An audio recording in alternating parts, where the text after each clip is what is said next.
অষ্টম শ্ৰেণীৰ অংকুৰণৰ পাঠ নম্বৰ 6 প্ৰগতিৰ সোণোৱালী বাট। ইয়াৰ প্ৰশ্নোত্তৰখিনি দিম।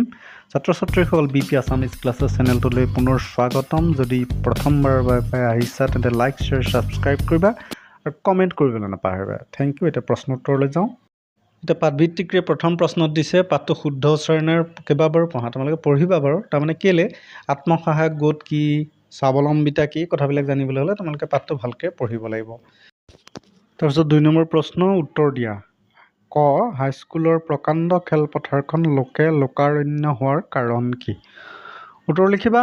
হাইস্কুলৰ প্ৰকাণ্ড খেলপথাৰখন লোকে লোকাৰণ্য হোৱাৰ কাৰণটো হ'ল অঞ্চলটোৰ মহিলাসকলে আত্মসহায়ক গোটৰ প্ৰদৰ্শনী এখন পাতিছে।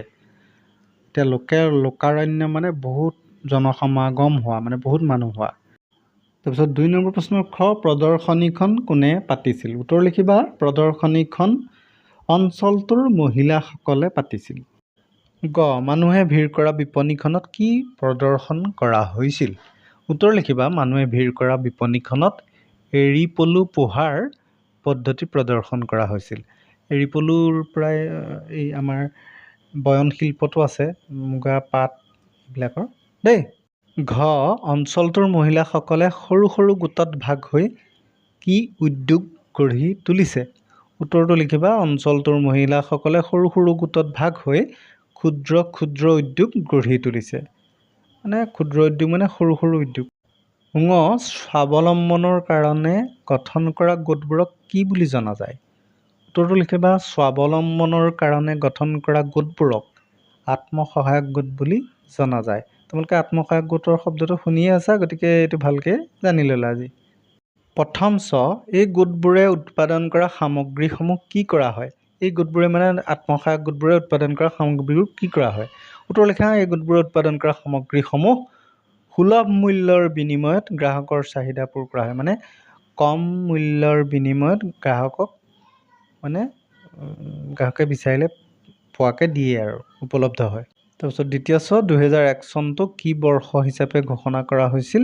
উত্তৰ লিখা। 2001 চনটো আন্তৰ্জাতিক নাৰী সবলীকৰণ আৰু সমমৰ্যাদাৰ বৰ্ষ হিচাপে ঘোষণা কৰা হৈছিল। মানে নাৰীক সবল কৰা আৰু সমমৰ্যাদা মানে পুৰুষৰ লগত সমান অধিকাৰ সাব্যস্ত কৰা। বৰ্গীয়া জ, উত্তৰ পূৰ্বাঞ্চলৰ উল্লেখযোগ্য স্থান দখল কৰা কুটীৰ শিল্পটোৰ নাম কি? উত্তৰটো হ'ল উত্তৰ পূৰ্বাঞ্চলৰ উল্লেখযোগ্য স্থান দখল কৰা কুটীৰ শিল্পটোৰ নাম বয়ন শিল্প। 2 নম্বৰ প্ৰশ্নৰ একেবাৰে শেষৰ চমু প্ৰশ্ন। ঝ, প্ৰাক স্বাধীন কালতেই নাৰীক অৰ্থনৈতিকভাৱে স্বাৱলম্বী কৰাৰ বাবে কোনে চিন্তা কৰিছিল? উত্তৰ লিখা। মহাত্মা গান্ধীয়ে চিন্তা কৰিছিল। ছাত্ৰ ছাত্ৰীসকল, এতিয়া আমি 3 নম্বৰ প্ৰশ্নলৈ যাওঁ। চমুকৈ বৰ্ণনা কৰা। ক, খ, গ, ঘ এনেকৈ দিছে। প্ৰথম প্ৰশ্নটো ক, আত্মসহায়ক গোটবোৰে দুখীয়া পৰিয়ালৰ মহিলাসকলক কেনেকৈ সহায় কৰে? এইটো 2-3 নম্বৰ আহিব পাৰে, সেইকাৰণে 3 শাৰী 4 শাৰী লিখিব লাগিব। এতিয়া উত্তৰটো লিখা। আত্মসহায়ক গোটবোৰে থলুৱা সম্পদ কিছুমানৰ পৰা সহজ সৰল পদ্ধতিৰে কিছুমান সামগ্ৰী তৈয়াৰ কৰি বিক্ৰী কৰে। তাৰ যোগেদি দুখীয়া মহিলাসকল আৰ্থিকভাৱে স্বাৱলম্বী হ'ব পাৰে। মানে কি হ'ব, বিক্ৰী কৰিলে অৰ্থ উপাৰ্জন কৰে। সামগ্ৰী বিক্ৰী কৰি অৰ্থ উপাৰ্জন কৰে, তাৰ যোগেদি মহিলাসকল আৰ্থিকভাৱে স্বাৱলম্বী হ'ব পাৰে। এতিয়া 3 নম্বৰ প্ৰশ্নৰ খ, পাঠটোত উল্লেখ থকা প্ৰাচীন কালৰ জ্ঞানৰ অধিকাৰিণী মহিলা দুগৰাকীৰ বিষয়ে চমুকৈ লিখা। এই মহিলা দুগৰাকী তাৰমানে প্ৰাচীন কালৰ মানে কি, বেদ উপনিষদৰ যুগৰ দেই, পৌৰাণিক যুগৰ। গতিকে মই উত্তৰটো দি দিছোঁ, লিখি লওঁ। পাঠটোত উল্লেখ থকা প্ৰাচীন কালৰ জ্ঞানৰ অধিকাৰিণী মহিলা দুগৰাকীৰ নাম আছিল গাৰ্গী আৰু মৈত্ৰেয়ী।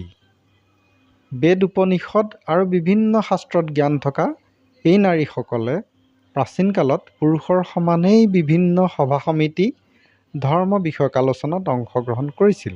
গতিকে ভাৰতীয় নাৰীৰ বাবে এয়া গৌৰৱৰ কথা। আৰু সেইটো উত্তৰ, ইয়াতকৈ বেছি ডিটেইলছত লিখিবলৈ দৰকাৰ নাই। অন্যান্য মই কিছুমান হেৰিত দেখিছোঁ ৱেবছাইটত, মানে বহুত ডিটেইলছত দিয়া আছে। ইমানখিনি দৰকাৰ নাই, কিতাপত সিমানখিনি নাইতো, গতিকে ইমান লিখিবলৈ নালাগে, এনেকৈ চিম্পুলকৈ লিখিলেই হ'ব। 3 নম্বৰ প্ৰশ্নৰ গ মহিলাক স্বাৱলম্বী কৰাৰ ক্ষেত্ৰত মহাত্মা গান্ধীৰ প্ৰথম পদক্ষেপ কি আছিল? উত্তৰ লিখিবা।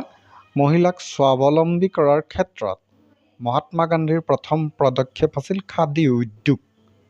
এই উদ্যোগৰ যোগেদি মহিলাসকলে যাতে নিজ হাতে যঁতৰত সূতা কাটি কাপোৰ বৈ ল'ব পাৰে তাৰ বাবে গান্ধীজীয়ে যত্ন কৰিছিল আৰু তেওঁ তাত ভালেখিনি সফলতাও লাভ কৰিছিল। এতিয়া 3 নম্বৰ প্ৰশ্নৰ ঘ মহাত্মা গান্ধীয়ে কাৰ কাৰ সহায়ত সবৰমতী আশ্ৰমত উৎপাদনৰ পাতনি মেলিছিল? উত্তৰ লিখিবা। মহাত্মা গান্ধীয়ে গংগাবেন মজুমদাৰ নামৰ এগৰাকী বিধৱা মহিলাৰ দ্বাৰা গুজৰাটৰ সবৰমতী আশ্ৰমত খাদী কাপোৰ উৎপাদনৰ পাতনি মেলিছিল। ছাত্ৰ ছাত্ৰীসকল এতিয়া আমি 4 নম্বৰ প্ৰশ্নলৈ যাওঁ। 4 নম্বৰ প্ৰশ্নত কি কৈছে? নাৰী সবলীকৰণৰ বিভিন্ন আঁচনিসমূহৰ নাম লিখা। তাৰে এখন আঁচনিৰ বিষয়ে বহলাই লিখা। উত্তৰটো লিখি লোৱা। নাৰী সবলীকৰণৰ বাবে ভাৰত চৰকাৰে বহুতো আঁচনি হাতত লৈছে আৰু কিছুমান প্ৰতিষ্ঠানো গঢ়ি তুলিছে। ইয়াৰ ভিতৰত উত্তৰ পূব উন্নয়ন আৰু বিত্তীয় নিগম, কেন্দ্ৰীয় সমাজ কল্যাণ পৰিষদ, ৰাষ্ট্ৰীয় মহিলা আয়োগ আদিয়েই প্ৰধান। মানে এইবোৰ একোটা সংস্থা দেই, আঁচনি নহয় আকৌ। ভাৰতীয় মহিলাসকল যাতে শিক্ষা দীক্ষা সামাজিক আৰু অৰ্থনৈতিক দিশত আগবাঢ়ি যাব পাৰে তাৰ বাবে এই সংস্থাবোৰে কাম কৰে। তাৰপৰা পেৰেগ্ৰাফ চেঞ্জ কৰিবা। এতিয়া আমি আঁচনিৰ বিষয়ে ক'ম দেই। নাৰী সবলীকৰণৰ বাবে চৰকাৰে গ্ৰহণ কৰা এখন উল্লেখযোগ্য আঁচনি হৈছে ইন্দিৰা মহিলা যোজনা। এই আঁচনিৰ যোগেদি মহিলাসকলৰ আত্মসহায়ক গোটে চৰকাৰী ঋণ আৰু অন্যান্য সা-সুবিধা গ্ৰহণ কৰিব পাৰে, যাৰ ফলত মহিলাসকলে আৰ্থিকভাৱে স্বাৱলম্বী হ'ব পাৰে। ছাত্ৰ ছাত্ৰীসকল এটা কথা কওঁ, এই প্ৰশ্নটো অকণমান দীঘলীয়া আৰু মনত ৰাখিবলগীয়া, গতিকে মুখস্থ কৰিব লাগিব। তাৰমানে মনত ৰাখিবলৈ হ'লে মুখস্থ কৰি পেলাই কথাবিলাক মনত ৰাখিব লাগিব দেই, তেতিয়া ভাল হ'ব। ছাত্ৰ ছাত্ৰীসকল 5 নম্বৰ প্ৰশ্নত দিছে তলৰ শব্দবোৰৰ অৰ্থ শব্দ সম্ভাৰ বা অভিধানৰ পৰা বিচাৰি উলিয়াই লিখা। যেনেকৈ বিপণী, ক্ৰেতা, সুপ্ত, অফুৰন্ত এইবিলাক শব্দৰ অৰ্থ কি লিখিব লাগে। মই দিছোঁ, তোমালোকে লিখি লোৱা। এতিয়া বিপণী মানে হ'ল দোকান। তোমালোকে বিপণী শব্দটো শুনিছা? বিপণীত কিতাপৰ বিপণী এনেকৈ শুনিছা হয় নাই? সেইবিলাক মানে কিতাপৰ দোকান। ক্ৰেতা মানে কিনোতা, বিক্ৰেতা মানে বিক্ৰেতা মানে দোকানী, সুপ্ত মানে লুকাই থকা, অফুৰন্ত মানে অভগন, পৰ্যাপ্ত, যথেষ্ট, যিকোনো হ'ব পাৰে, টনকিয়াল, আৰ্থিকভাৱে সবল, সমমৰ্যাদা মানে সমান অধিকাৰ। তাৰপিছত প্ৰদৰ্শন মানে দেখুওৱা কাৰ্য, বিহু প্ৰদৰ্শন কৰিছে অমুকে, এনেকুৱা ধৰণৰ। স্বাৱলম্বী মানে কি? স্বনিৰ্ভৰশীল, মানে নিজে উপাৰ্জন কৰি নিৰ্ভৰশীল হোৱা, সেইটোৱে। গঠনাত্মক মানে কি? গঠনমূলক পৰামৰ্শ, গঠনাত্মক এনেকুৱা। পদমৰ্যাদা, বিষয়ভাৰৰ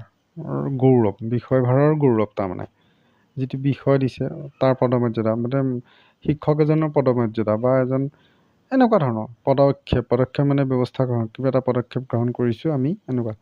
আন্তৰ্জাতিক বহু জাতিৰ মাজত থকা সম্পৰ্ক, সকলো ৰাষ্ট্ৰৰ মাজত থকা, বহু ৰাষ্ট্ৰৰ মাজত যিটো সম্পৰ্ক বা আন্তৰ্জাতিক সম্পৰ্ক, আন্তৰ্জাতিক বেপাৰ, এনেকুৱা ধৰণৰ।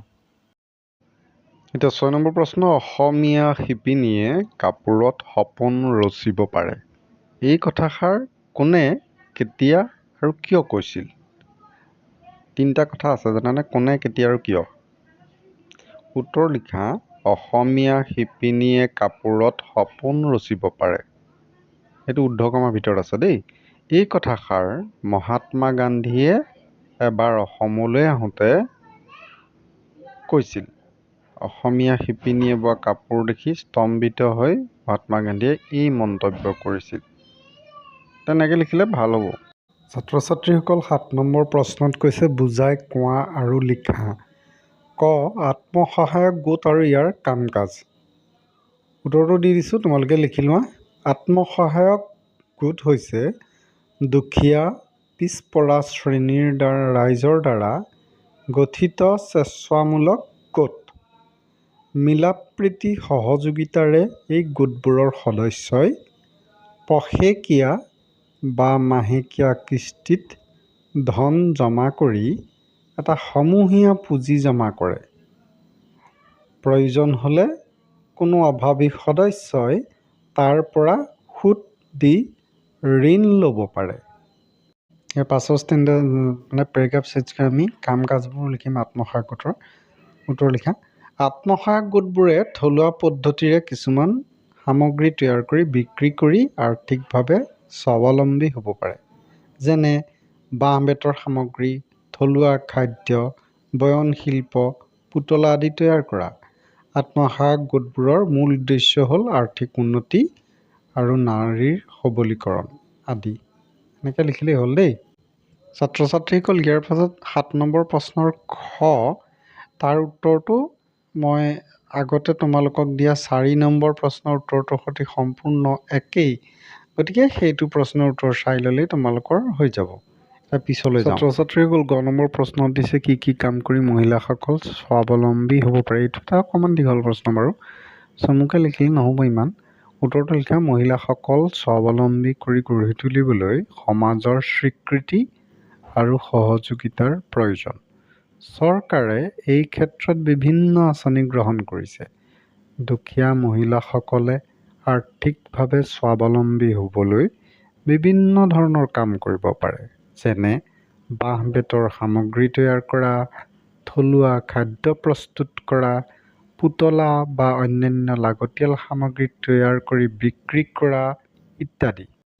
তদুপৰি কুটিৰ উদ্যোগ, বয়নশিল্প, কৃষি আদিতো মহিলাসকলে আগভাগ লৈ স্বাৱলম্বী হোৱাৰ পথ আছে। এই ক্ষেত্ৰত আত্মসহায়ক গোটবোৰে উজ্জ্বল চানেকি দাঙি ধৰিছে। ঠিক আছে, তেনেকৈ লিখিবা। ছাত্ৰ ছাত্ৰীসকল, এতিয়া 8 নম্বৰ প্ৰশ্নত দিছে অৰ্থৰ পাৰ্থক্য দেখুৱাই বাক্য ৰচনা কৰা। গতিকে ভাষা অধ্যয়ন বা ব্যৱহাৰিক ব্যাকৰণৰ প্ৰথম প্ৰশ্নটো দিছে সেয়া। এতিয়া বক্স কিছুমান দিছে, তাত এটা উদাহৰণ দিছোঁ। নাৰী দন্ত্যনতিকা না ৰদ দীৰ্ঘিকা ৰি এটা। আকৌ এটা দিছে দন্ত্যনতিকা না দয় ৰদ দীৰ্ঘিকা ৰি। এতিয়া শব্দৰ উচ্চাৰণ একে হ'লেও অৰ্থটো কিন্তু বেলেগ বেলেগ। গতিকে এই দুইটা শব্দৰে অৰ্থটো লিখি পেলাই বা পাৰ্থক্যটো দেখুৱাই পেলাই বাক্য ৰচনাও কৰি দিব লাগিব। যেনেকৈ নাৰী, নাৰী মানে হ'ল মহিলা বা মাইকী মানুহ। আকৌ নাৰী দন্ত্যনত দয়ৰত দীৰ্ঘিকাৰী নাৰী যিটো, সেইটো হ'ল নাৰী ভুঁই বুলি যে কওঁ, আমাৰ পেটৰ ভিতৰত থকা নাৰী ভুঁই, তেনেকৈ বুলি নাৰী ভুঁই ওলাই গ'ল, তেনেকুৱা। গতিকে এই পাৰ্থক্যটো লৈ পেলাই বাক্য ৰচনা কৰি দেখুৱাব লাগিব। দিছোঁ, তোমালোকে চোৱা। এতিয়া নাৰী, নাৰী প্ৰথম ৰদ দীৰ্ঘিকাৰী, এইটো মানে মহিলা। বাক্য ৰচনা কৰিছোঁ। আজিৰ নাৰীসকল সকলো দিশতে আগবঢ়া। তাৰপিছত বেলেগ এটা নাৰী দন্ত্যনতিকা না দয়ৰত দীৰ্ঘিকাৰী, সেইটো কি? নাড়ীভুঁৰ, পেটৰ ভিতৰত থকা নলীসমূহ। এতিয়া বাক্য ৰচনা।